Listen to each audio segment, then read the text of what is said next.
Over the years, we've seen many standard players adopt lazer and even prefer to use it over the stable client. You don't really see that with mania players. There seems to be a unanimous agreement that it's the biggest piece of dog shit. Now most of that really comes from just the general performance and how different the accuracy and scoring feels while playing. But I think there's a few features that lazer could add that would improve the Osu Mania experience as a whole. This is a problem that Mania has had for a while now. We've had a few tweaks with chords and LNs here and there, and even stuff with the PP calculation. But for the most part it's been relatively the same. More nodes with higher strain equals harder map. This is further highlighted when players start comparing 4K maps to 7K maps and how the PP difference can be unfair. While I don't think that we'll ever truly be able to compare the difficulty between different key counts, some improvements can be made. We can do a better job of really assessing difficulty and accounting for what patterns are used in what key modes. A big elephant that nobody talks about is 10K. This mode is massively unreliable when it comes to star rating. You can have patterns like this be 6 stars, while most of your complex one-handed patterns only gets up to 2 or 3. Seems like the bulk of this issue comes from how we deal with nodes per second. Okay, this one's a bit weird, but basically, I mean that higher accuracy scores should really be represented in the PP amounts rewarded.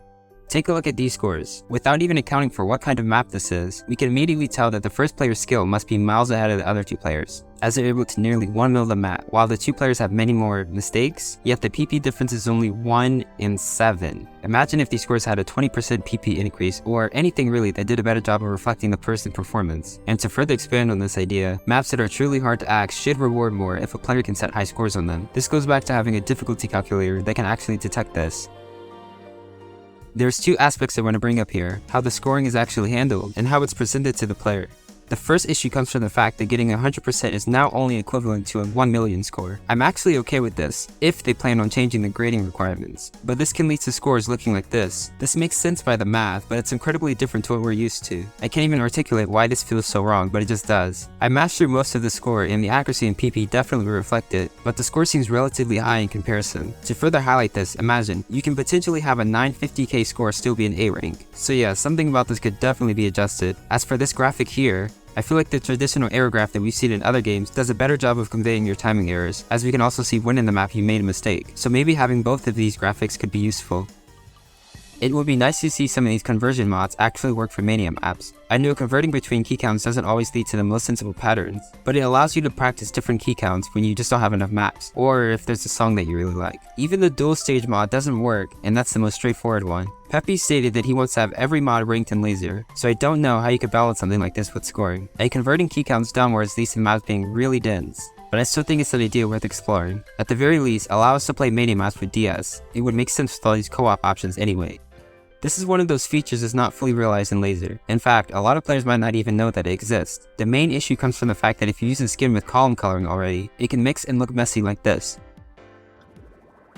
I managed to find a monochromatic skin, and you can see how cool this feature can be. Most of us who would use this feature come from Submania or Eterna, so we're used to the timing colors looking something like this. Being able to customize the different color timings would be great, and skins could be designed around this option. If you're someone who benefits from column coloring on higher key counts, there might be some clever ways you can mix the colors to get the effects of both. Maybe something like background colors for different columns with timing colors for the nodes, or have the different columns have different brightness of colors. There's so many possible options with this. For this one, most players might not care about it, but it's one of those things that just feels like a why not. There is one website that already does this, but users have to be added manually, so it would be nice to have this number directly on your profile. And if more players see their ranks for other key counts, they may want to compete on those separate leaderboards, and that could lead to more of those maps being ranked. After my 10K2S video, someone brought this to my attention on Twitter. So basically, the main issue with scratch key modes in Osu is that we only have one keybind for the scratch key, while in LR2 there's multiple. This fixes the issue with mappers intending the map to be played in a certain way with a certain finger. Scratch support, or special key, as a whole in lazer would be beneficial. Imagine for every key count we could also declare for mapping with no special key, 1 or 2.